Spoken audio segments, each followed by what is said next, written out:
kick it? And Can I kick it? yes, you can. Can I kick it? Yes, you can. Can I kick it? Can I kick it? We're kicking it Saturday afternoon, 1210 The Man. It is Jeff Fox, and it is Gigi Fontaine, who is slowly changing from Shaggy, from Scooby-Doo, into something like supernaturally beautiful here in the studio. Like, this is happening right before our very eyes, honestly. It's called Black Girl Magic. Black Girl Magic. Oh, that's what it is. Speaking of magic, Gigi, let's go to our guest lines, and we will speak with my main man, 50 grand, Eli Rogers from the Pittsburgh Steelers, number 17, hometown product, Eli Rogers, joining us here on the Jeff Fox Show with Gigi Fontaine. Good afternoon, Eli. How you doing today? I'm good, man. Hey, man, it's a pleasure to have you on the show. Thanks for joining us. I know you've been working out and practicing. How has your off season been going so far? Man, it's going great. I actually started training on Monday. I've been spending time with the family and everything. So it's been good, man. Miami is Miami. I'm from here. Feel good to be back home. Yeah, no doubt. And of course, congratulations on the new deal with the Steelers. Thank you. You work hard for it, man, because a lot of folks, of course, you didn't really know who you were, of course, coming from the 305, but you kept making all these acrobatic catches from Big Ben, and you made a name for yourself, man. Talk about that grind that you had to go through. Well, yes, sir. Yes, sir. I was undrafted, and, just started that role undrafted, came in the league. I broke my foot my first year. So I battled through that. My next year coming back, I had a pretty good year, about 600 yards, 3 touchdowns. Then following that year, I battled another injury, as far as tearing my knee, my ACL. And, I'm back now though, so, God is good, man. It's no straight path of, everybody on their own path, but right. When you come from a situation that I come from, it's never really focused on a straight path. You're always ready for the obstacles ahead. So, I'm just been taking the blows, taking the obstacles, learning from them, and growing, man. And that's all. Yeah, man, that's motivational stuff. That's inspirational stuff because, again, being undrafted and then having such tough luck at the beginning, how were you, Eli, able to gain the trust of your superstar quarterback, Ben Roethlisberger? Talk about your relationship with him and Big Ben as a leader. Okay, well, initially, I think it was funny because when I first came in the league, I had a little altercation or a situation happen with Ben. Right? I was in the line. Give us the dirt, man. An altercation? Yeah, not really an altercation. Not altercation. Maybe not that word. Right. A situation happened. Right. And I was in a line, and I kind of dropped the ball, and I went through the line, and he was like, "Go back," and I was like, "Why, bro?" And he was like, "All right, matter of fact, get out my line." Oh, whoa! It started off like that. You didn't go all Dade County on him, did you? No, okay. Respectful, man. We humble from where we come from. So, right. I respected it, and I kind of learned that he's all about business. Mm-hmm. He's a professional, man. So he just wanted me to be my best self. So, I took that and, built off of that. And, but yeah, to answer the question, Ben, we started, gaining a connection, relationship.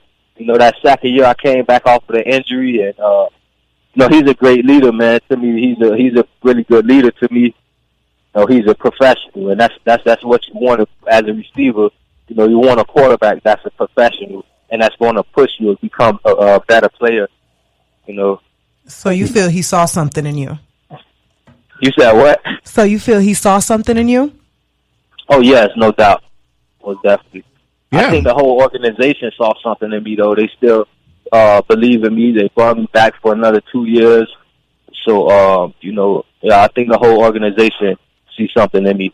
Well, you actually play for a legendary franchise. We're talking with Eli Rogers. Follow him on Twitter @_B capital E capital L IEVE 17 at.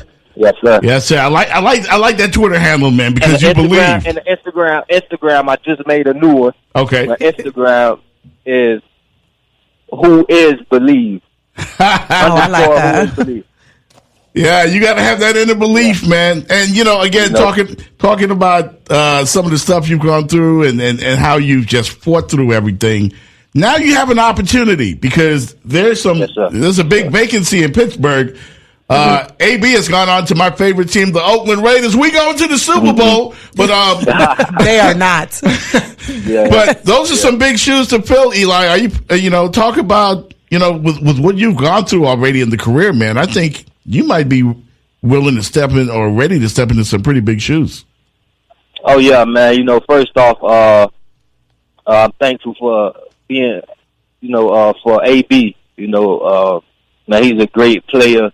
He come to practice every day, and he showed me a lot, man. As far as working every day, taking care of your body, the importance of that, and I really appreciate him for that.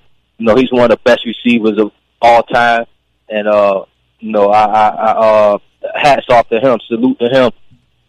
But I'm definitely ready to take this next step in my career and do whatever the team need me to do to be the guy. To be the guy, make plays, and for us to win a Super Bowl, man. That's the main goal.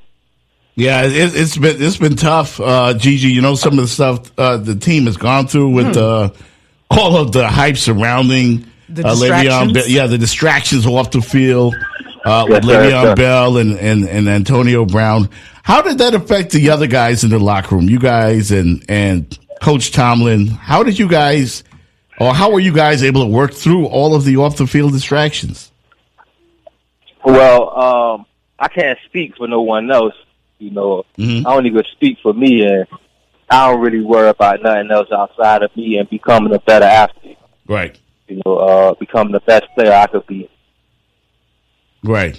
We're talking with Eli Rogers here on the Jeff Fox Show, 1210 The Man.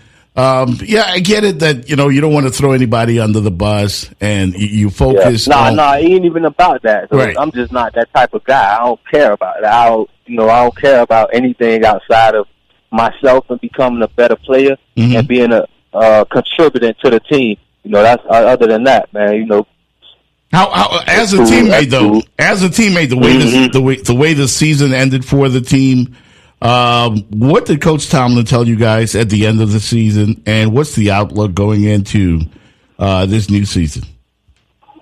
Well, he always preached that we control our own destiny, and that's the same model going into the new year. Right. We control our own destiny.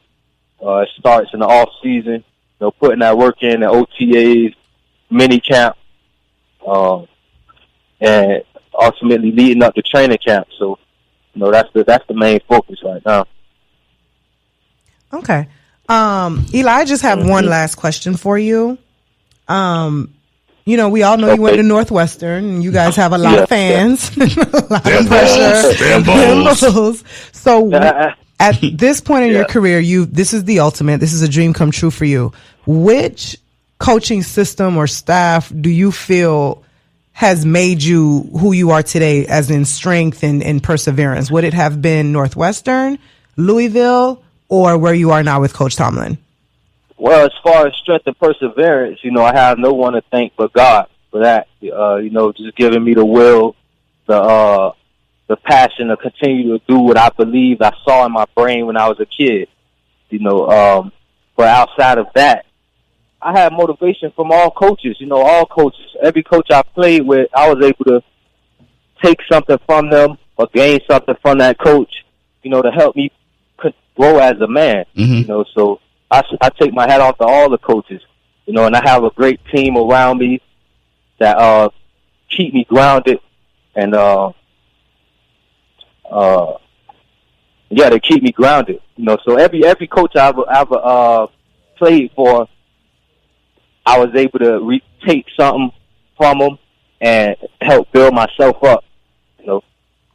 Eli, what did you guys think of some of the rule changes? We just talked about that in the opening segment. That, you know, because for us as fans, right, a lot of us feel like the game is getting soft, but we also got guys that we care about and we love, like yourself, and we want you guys to be safe. But how do you feel as a football player in regards to the rule changes this past week, the crackback blocks, and of course the now you can review pass interference type penalty plays? How do you feel about that? Man, it's all good, man. You know, we out here playing football. We still gonna make plays.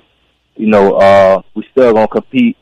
You know, it's still a physical game. You still going out there putting your body on the line every play.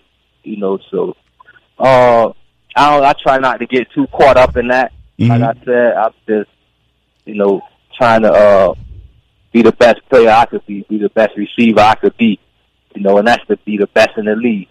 Well, you're on your way, man. You're a hard worker, man, and we've seen you come, you know, from the 305. You know, Gigi just said it, from Miami Northwestern to where you are right now. That's not a coincidence. No, that's from hard work.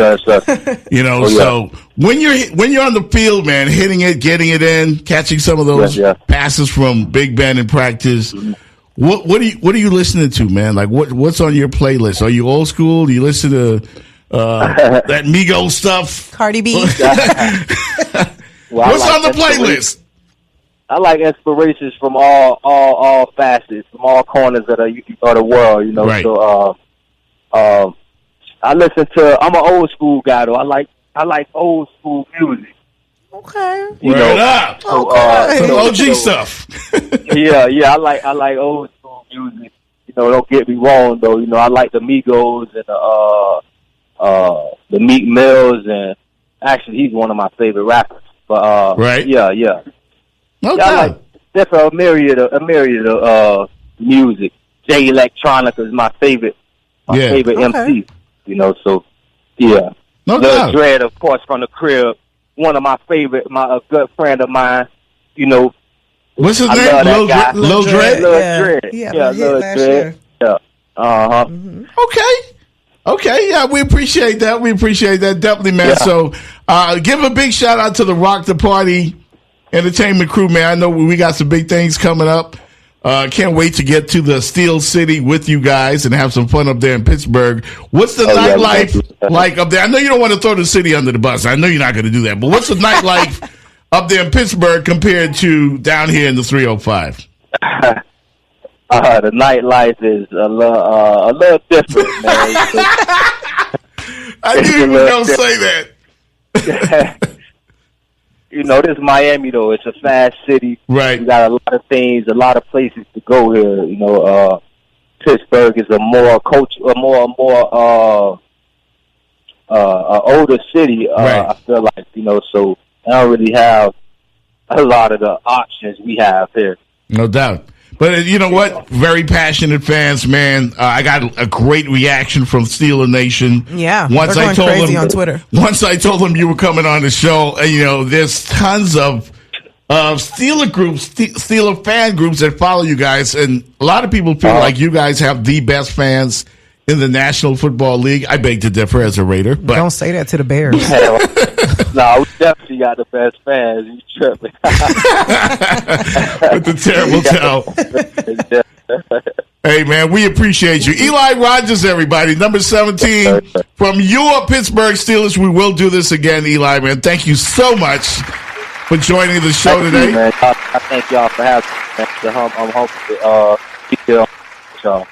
Yeah, we rock the party, man. We're going to get together once again, all right?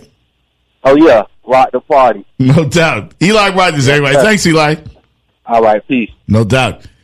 You know what? That guy inspired me just now. Just with the conversation. Oh, yeah? Hard work pays off. Well, of course. But you know what? Hard work pays off. I like guys like that. He went undrafted, but I knew coming in as a Bull, playing with Teddy Bridgewater, playing with certain guys, when you see guys you know you're just as good as, you don't quit. You keep going because you know you belong there. If they're there, you belong there. Some people would have quit. He didn't. Yeah, definitely. That's a testament. Definitely a Miami guy at heart, man. Follow him again.